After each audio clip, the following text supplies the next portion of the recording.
Scaling and root planing, also known as conventional periodontal therapy, non-surgical periodontal therapy, or deep cleaning, is a procedure involving removal of dental plaque and calculus, scaling or debridement, and then smoothing, or planing, of the exposed surfaces of the roots, removing cementum or dentine that is impregnated with calculus, toxins, or microorganisms, the etiologic agents that cause inflammation.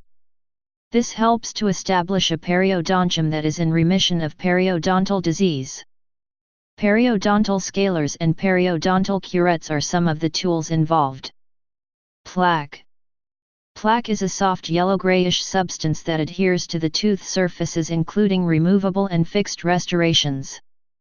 It is an organized biofilm that is primarily composed of bacteria in a matrix of glycoproteins and extracellular polysaccharides. This matrix makes it impossible to remove the plaque by rinsing or using sprays. Materia alba is similar to plaque, but it lacks the organized structure of plaque and hence easily displaced with rinses and sprays. Although everyone has a tendency to develop plaque and materia alba, through regular brushing and flossing these organized colonies of bacteria are disturbed and eliminated from the oral cavity. In general, the more effective one's brushing, flossing, and other oral home care practices, the less plaque will accumulate on the teeth. However, if, after 24 hours in the oral environment, biofilm remains undisturbed by brushing or flossing, it begins to absorb the mineral content of saliva. Through this absorption of calcium and phosphorus from the saliva, oral biofilm is transformed from the soft, easily removable form into a hard substance known as calculus. Commonly known as tartar, calculus provides a base for new layers of plaque biofilm to settle on and builds up over time. Calculus cannot be removed by brushing or flossing. Plaque buildup and bone loss. Plaque accumulation tends to be thickest along the gum line. Because of the proximity of this area to the gum tissue, the bacterial plaque begin to irritate and infect the gums. This infection of the gum causes the gum disease known as gingivitis, which literally means inflammation of the gingiva, or gums. Gingivitis is characterized by swelling, redness, and bleeding gums. It is the first step in the decline of periodontal health, and the only step which can be fully reversed to restore one's oral health. As the gingival tissue swells, it no longer provides an effective seal between the tooth and the outside environment. Vertical space is created between the tooth and the gum, allowing new bacterial plaque biofilm to begin to migrate into the sulcus, or space between the gum and the tooth. In healthy individuals, the sulcus is no more than 3 mm deep when measured with a periodontal probe. As the gingivitis stage continues, the capillaries within the sulcus begin to dilate, resulting in more bleeding when brushing, flossing, or at dental appointments. This is the body's attempt to clear the infection from the tissues. Thus, bleeding is generally accepted as a sign of active oral infection. The swelling of the tissue may also result in deeper reading on periodontal probing, up to 4 mm. At a depth of 4 mm or greater, the vertical space between the tooth and surrounding gum becomes known as a periodontal pocket. Because toothbrush and floss cannot reach the bottom of a gum pocket 4 to 5 mm deep, bacteria stagnate in these sites and have the opportunity to proliferate into periodontal disease-causing colonies. Once bacterial plaque has infiltrated the pocket, the transformation from biofilm into calculus continues. This results in an ulceration in the lining of the tissue, which begins to break down the attachment of the gum to the tooth. Gingival attachment begins to loosen further as the bacterial plaque continues to invade the space created by the swelling it causes. This plaque eventually transforms into calculus, and the process continues, resulting in deposits under the gum, and an increase in pocket depth. As the depth of the vertical space between the tooth and the gum reaches 5 mm, a change occurs. The bacterial morphology, or makeup, of the biofilm changes from the gram-positive aerobic bacteria found in biofilm located supragingivally, or above the gum line.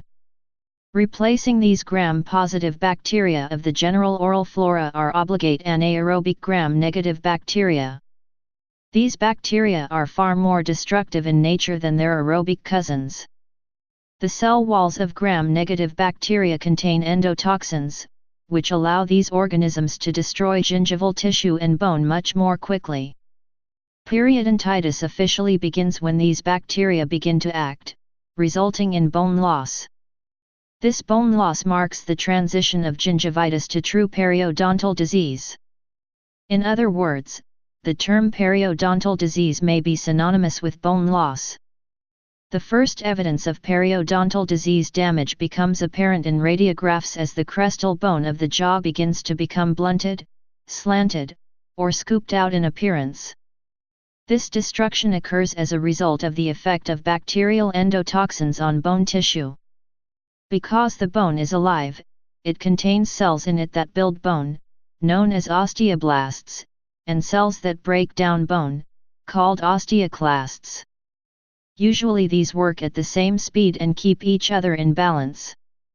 In periodontitis, however, the chemical mediators, or byproducts, of chronic inflammation stimulate the osteoclasts, causing them to work more rapidly than the cells that build bone. The net result is that bone is lost, and the loss of bone and attachment tissues is called periodontal disease. These processes will persist, causing greater damage, until the infectious bacterial agents, plaque, and local irritating factors, calculus, are removed. In order to effectively remove these at this stage in the disease process, brushing and flossing are no longer sufficient.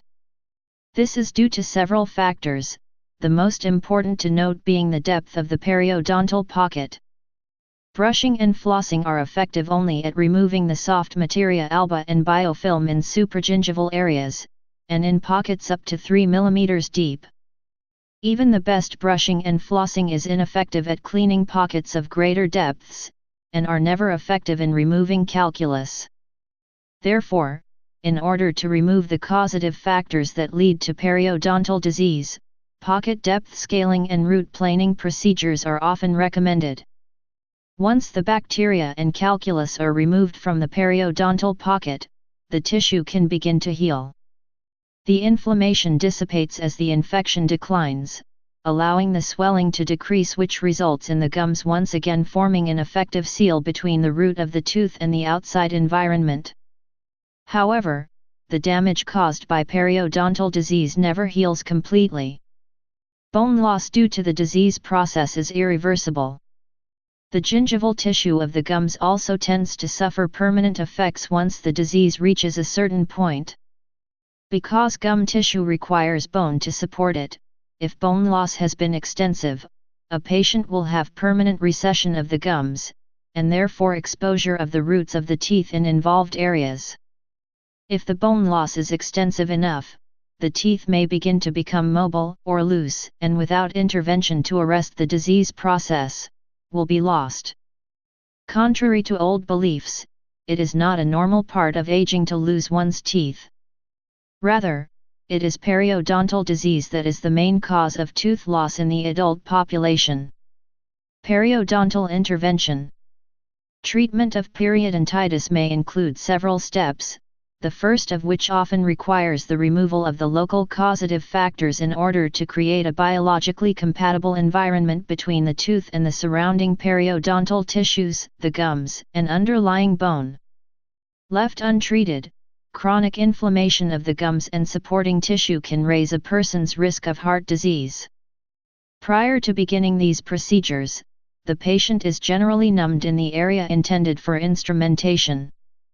Because of the deeper nature of periodontal scaling and root planing, either 1/2 or 1/4 of the mouth is generally cleaned during one appointment.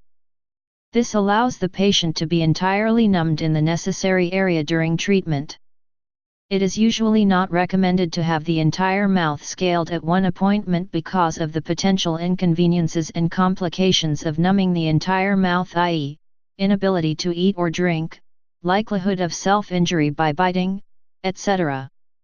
Generally, the first step is the removal of dental plaque, the microbial biofilm, from the tooth, a procedure called scaling. Root planing involves smoothing the tooth's root. These procedures may be referred to as scaling and root planing, periodontal cleaning, or deep cleaning. These names all refer to the same procedure.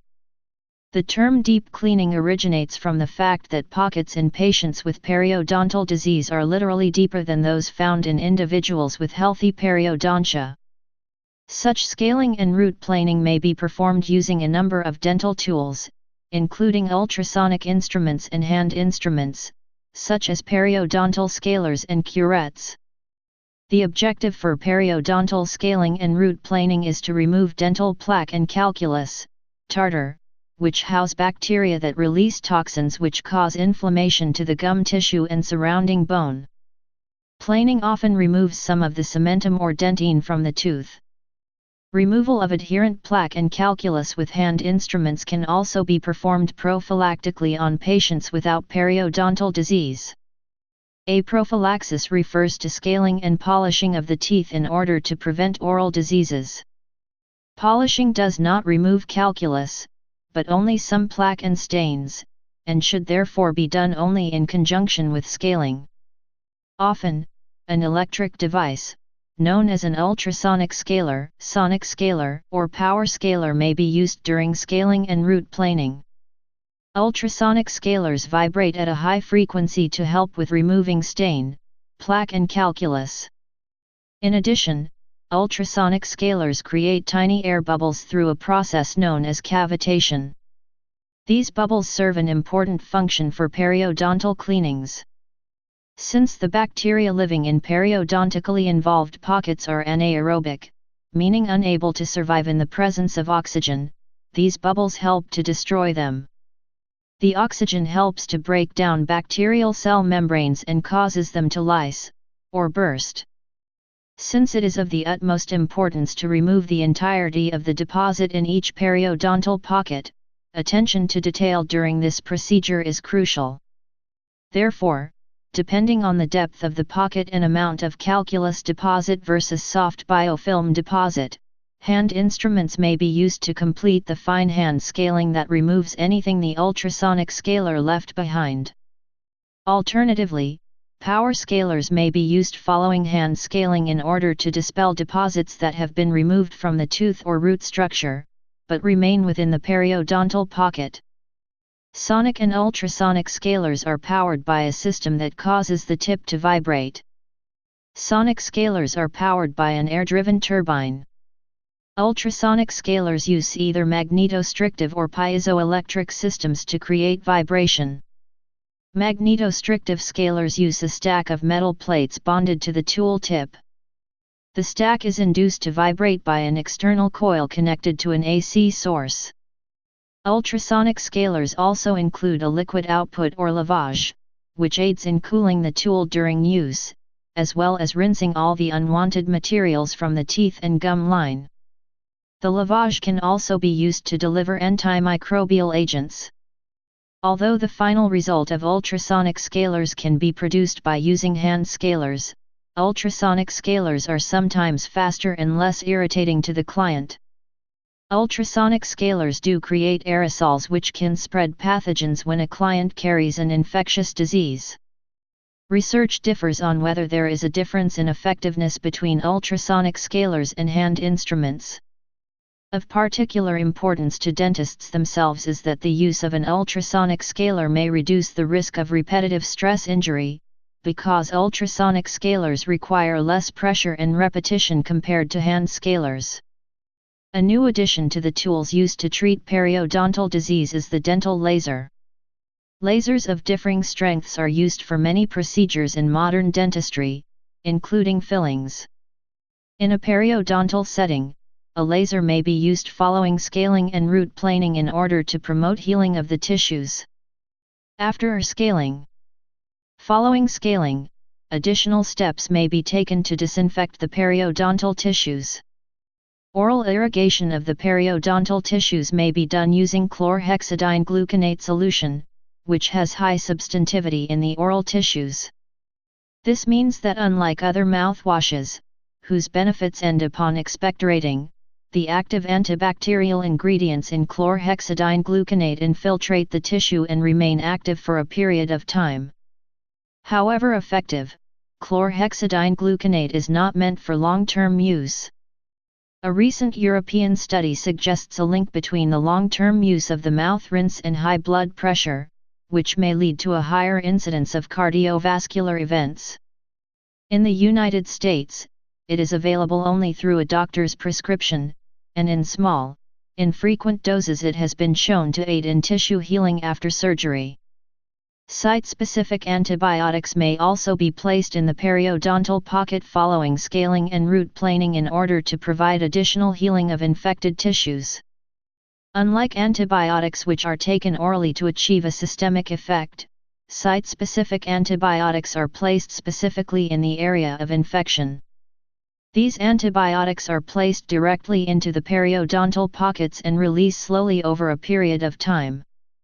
This allows the medication to seep into the tissues and destroy bacteria that may be living within the gingiva, providing even further disinfection and facilitation of healing.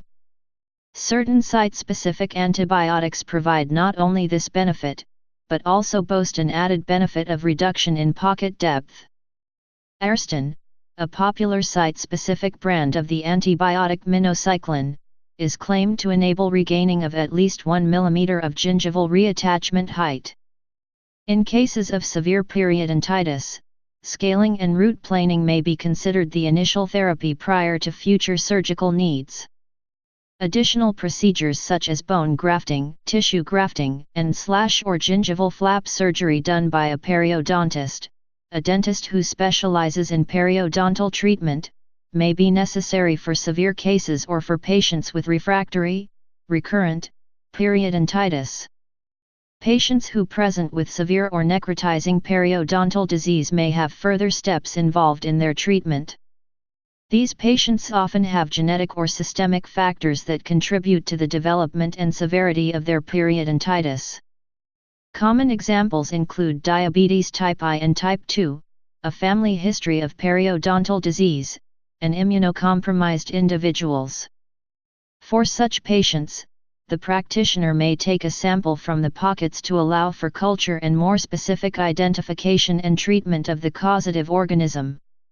Intervention may also include discontinuation of medication that contributes to the patient's vulnerability or referral to a physician to address an existing but previously untreated condition if it plays a role in the periodontal disease process. Full mouth treatment. The traditional debridement procedure involves 4 sessions spaced 2 weeks apart, doing 1 quadrant, 1/4 of the mouth, each session. In 1995 a group in Leuven proposed doing the whole mouth in about 24 hours, 2 sessions. When done using ultrasonic instruments this is called full mouth ultrasonic debridement, FMUD. The rationale for full mouth debridement is that quadrants that have been cleaned will not be reinfected with bacteria from quadrants that have not yet been cleaned. Other advantages of full mouth ultrasonic debridement include speed/reduced treatment time, and reduced need for anesthesia, with equivalent results to scaling and planing. One study found that the average time to treat each pocket with full mouth ultrasonic debridement was 3.3 minutes, whereas it took 8.8 minutes per pocket for quadrant scaling and root planing, SRP. Differences in improvement were not statistically significant. Studies by the Leuven group, using somewhat different protocols, found that the one-stage treatment, i.e. in 24 hours, gave better results than the quadrant-by-quadrant approach, taking 6 weeks.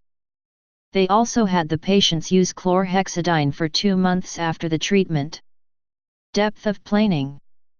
Another question in dental cleaning is how much cementum or dentine should be removed from the roots. Bacterial contamination of root surfaces is limited in depth, so extensive planing away of cementum, as advocated by traditional scaling and root planing, is not necessary to allow periodontal healing and the formation of new attachment. In contrast to traditional scaling and root planing, the aim of some FMUD procedures is to disturb the bacterial biofilm within the periodontal pocket, without removing cementum. Typically, root planing will require the use of hand instruments such as specialized dental curettes instead of the scaler tips used in FMUD to debride the root surface and periodontal pocket. Evidence-based dentistry. Several systematic reviews have been made of the effectiveness of scaling and root planing as evidence-based dentistry. A Cochrane review by Worthington et al. In 2013 considered only scaling and polishing of the teeth, but not root planing.